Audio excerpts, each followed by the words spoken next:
Hello everyone, this is Johannes and you are watching Board Gaming Ramblings. And welcome to another review, and today we are taking a look at Clans of Caledonia. Designed by Juma Al-Juju and released by Karma Games. In this game we are being Clans of Caledonia, that's why the game is called Clans of Caledonia. It's set in Scotland, we're gonna be clans, we're going to build stuff out on this map and try to get the most points. So let's go down to the table, see how the game is played, and then I'm gonna tell you what I think about this game. Clans of Caledonia is played over 5 rounds, and during those 5 rounds you're gonna have 4 phases. And during those 4 phases you're gonna do a lot of actions and use a lot of money, because that's what the game is about, to get these buildings out on this board, to produce goods and turn them into victory points in different ways. So in the beginning of the game, every player is going to get a clan, and all the different clans have different powers. I'm not going to go through them all, so you can check out the rulebook if you want to see what the powers are. But they're pretty nice, pretty big powers, pretty powerful powers that you can use to make your game different. So every turn is going to start with a refill action, like you're going to refill stuff, you're going to take in your merchants, and then you're going into the action round, which is basically where you do all the actions. And every round you're gonna go around the table and everybody's gonna do one action, and then when they have done that one action, they are going to be the next player's turn. And you're gonna go round and round and round, everybody passes, and then you're going to go to the third phase. But let's get through the actions you can choose in this game. The first thing you can do is to trade. And every player is gonna start with 2 merchant cubes, and these you can use to trade. You can buy or sell resources here on the resource track. So for example, I can take these 2 merchants, I can put them over here and say I'm going to purchase 2 wool. I'm going to see at the price, there is a price marker over the price, and the price is now 4, so I would pay 8, and then the price marker would go 2 up. So next time anybody wanted to buy wool, it would be the price of 5, and if you wanted to sell wool, you would get 5. And that's basically how you do that action. You can use however many merchants you want, but you can only purchase or sell one kind of goods. The second thing you can do is to get a contract. A big part of the game is to complete these kind of contracts, and depending on which round you're in, the price is different how much it costs to get a contract. The first round you're going to get 5 money to do it, and 0, then you have to pay 5, pay 10, and pay 15. And if you take this, you're gonna need to have room in your space. There's this little box where you can put your contracts, and you can only have 1 contract at a time. And I'm going to talk more about contracts when we talk about fulfilling them. The next thing you can do is to expand. And while expanding, you're going to build one of these buildings, because everything on your player board is like a unit or a building. You're going to start in the beginning of the game, you're going to start with 2 workers, either 2 woodcutters, 2 miners, or 1 of each. Let's say I've started with these. And then when I want to expand, I have to expand somewhere that's close to one of my pieces. And I can build any building I want. The only restriction is that the miner needs to be on a mountain, the woodcutter needs to be in the forest, and everything else needs to be in the grasslands. So for example, I could buy this factory. This is a refinery. That's why it's kind of like a whiskey bottle. That means I can produce whiskey later. I would put it over here, for example, and the price point on this space is 1, and the price point of the whiskey distillery is 10. So I would pay 11 money to the bank, and that would be it. And I would be happy because I know I can make whiskey and make everybody drunk. You like that. So you can build all these buildings, and you can build 1 building if you manage to build, so you build adjacent to somebody. Let's say I started over here. And the white player is here, so I, the red player, I will build my distillery. This time it's 10 plus 3, 13 money. And now I built adjacent to this cow. And that means I can now buy milk at a discount. So you see here the milk price is now 5. But because I go into this one, I will pay 2 less money, and I would then pay 3 money for each milk. And I would need to buy merchants, use merchants, and the price marker would go accordingly. So that's how the neighborhood bonus works. The next thing I can do is, next action is upgrade my shipping. Because in the beginning of the game, I can only build adjacent to myself, not over any locks and not over any rivers. If I upgrade my shipping once, I can build over rivers. If I upgrade it some more, I can build over the lakes. I can row around the lakes and build some more. And it's 4 money each time you do that. The next thing I can do is I can upgrade my technology. Because the workers will give you money. And the more workers you have, the more money you get. And if you upgrade the technology, upgrade the tools they're using, then you will get even more money for each worker you have on the board. And the price for that is 10. The next thing I can do is hire more merchants, because 2 merchants is kind of not enough, so you're gonna have to buy more merchants, and you can have up to 7 merchants at the same time in the game. You can buy and sell a lot of stuff. And the last action you can take is fulfill and contract. And the way that works is basically, let's say this contract here, you need to have 3 wool and 1 whiskey. And you have to pay the thing on this side and you will get the things on the other side. So I pay 3 wool and 1 whiskey and I will get 3 tobacco. But tobacco is an import good. It's not a resource, it's nothing you get. You just put this face up in your play area and you now have 3 tobacco. At the same time, you're going to take the tobacco marker and put it on the tree. Because now 3 tobacco has been imported.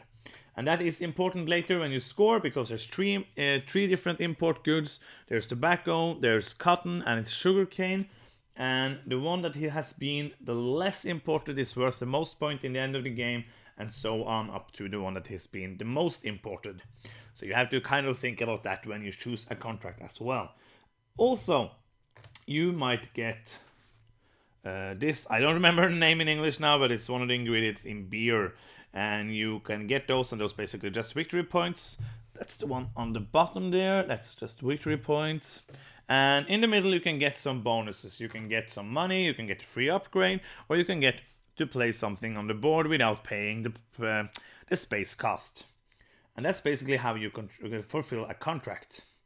And the last thing you can do is to pause. And when you pause, you go to the first free order of the turn and you get the amount of money that is under it. So if I, in a 2-player game, if I would pass first, I will get 16 money, and then it's the other player's turn until he chooses to pass and get 13 money.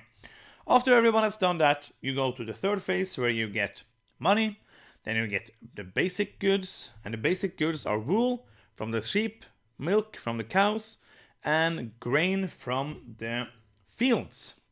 You get 2 grains for each field. And then after that you can process the goods. So you can turn, for each distillery I have, I can turn 1 grain into 1 whiskey. And for each bakery I have, I can turn 1 grain into 1 bread. And for each cheese factory I have, I can turn 1 milk into 1 cheese. And after I have done that, well, the board turns to pieces and it's an earthquake. No. After we go to that, we're going to score this one. And in each turn is going to be a special scoring. And you will get some points out of that. Then you will reset, you will fill up the market, order the export contracts, you will flip over this, you will take in your merchants, and you will then play another round. It's pretty streamlined, it's pretty straightforward, but that's basically almost every single rule of the game. So let's get back up and see what I think of this game. So that's how you play Clans of Caledonia. And I have to say, I love this game. This game is so streamlined. Everything feels so... It's working so well together. Everything is just logical, like all the actions are so simple, there's easy to understand, the rules are not hard at all, the rules are pretty simple actually, you just have to go through the action and that's basically almost all the rules of the game. The turns flow really well, of course somebody gonna get AP sometimes and just sit there and go deeply inside their mind, but besides that, like, turns go quick. We got in the 3-player games in probably like the actual time that the box says. The 2-player game as well. 1 hour for 2 players, 1.5 hours for 3 players. And man, this game is so much fun. Like everything. Oh, I don't know where to begin. Like, it feels so satisfying to build this stuff onto the map, to try to go for the points, and this market, I love that. You have to think, you don't really need to to produce all of the materials. You don't need to produce all of the goods, because you can just sell some goods and buy some goods. And sometimes you're going to buy some goods to be able to do the export contracts, and everything just works so well together. And the clan powers, they're really, really powerful. I haven't gotten to play with them all yet, but I've gotten to play with lots of them, and they're really, really nice. A couple of ones are harder to work with than others for beginners, I think. For example, the Clan Buchanan, the one who has just place for one more export contract. It's harder to play with. I did play with it, and it's hard to actually get to do more contracts than all the other players, but I feel like those are pretty much balanced, and everything. Oh man. And I love the import goods. You have to try to manage which one you get, so that you will get the most points of it. If you see everyone is going for sugar, you're going to try to get some tobacco. But when you get tobacco, everyone else is going to see like, oh, it's going for tobacco, then we need more tobacco so I can get more points and take down the tobacco points. And it's so... Oh man, this is based heavily on Terra Mystica, and I enjoyed Terra Mystica a lot when it came out. I loved Terra Mystica when it came out. But like, every time I played Terra Mystica, it kind of went a little bit downhill. I can't really say why, and I don't really know why, but something in that game just got less and less interesting for me. I must say, I would rather play this than Terra Mystica every single day. Gaia Project is just around the corner. I'm really looking forward to see how that plays with this. There's basically 2 like Terra Mystica games this year. This is an amazing game. I love how you have to really balance. You need income, so then you have to use to build the workers, not build the workers, but hire the workers, the woodcutter and the miner. But when you do that, then you won't be able to actually grow a field, because that's 18 money, and you need to plan this ahead, and you need to think like, okay, I'm not getting that much money next turn, but then I have to sell. I get goods that are no high on the market, so I can sell them for more money and get money that way. And money is like the biggest factor in this game. Money is this game. You really have to use your money wise.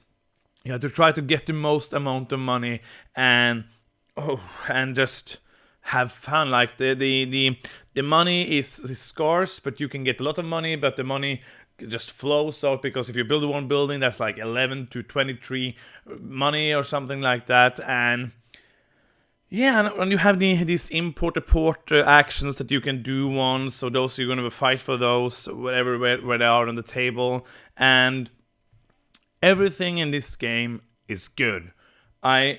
I'm trying in my head to find something negative to say about this game, and so far I really can't. It's well designed, it looks beautiful, the art is great by Clemens France, and just it flows so well. I know I said that already, but I think I like everything about this game. This is a contester for one of the top 3 games of this year. I am really looking forward to play it more, and I really think you should go out and get a copy of Clans of Caledonia and play it a lot, because this game deserves the hype. Thank you so much for watching this review. That's everything for now. You can follow me on Twitter at BGRamblings, and you can also subscribe to my YouTube channel, like the video, dislike it if you didn't like it, but please like it, that would make me happier. And also comment, what do you think? Are you looking forward to this game? I'm looking forward to hear from you. I'm looking forward to talk to you, and I will see you next time. This has been Johannes with Board Gaming Ramblings. Bye bye.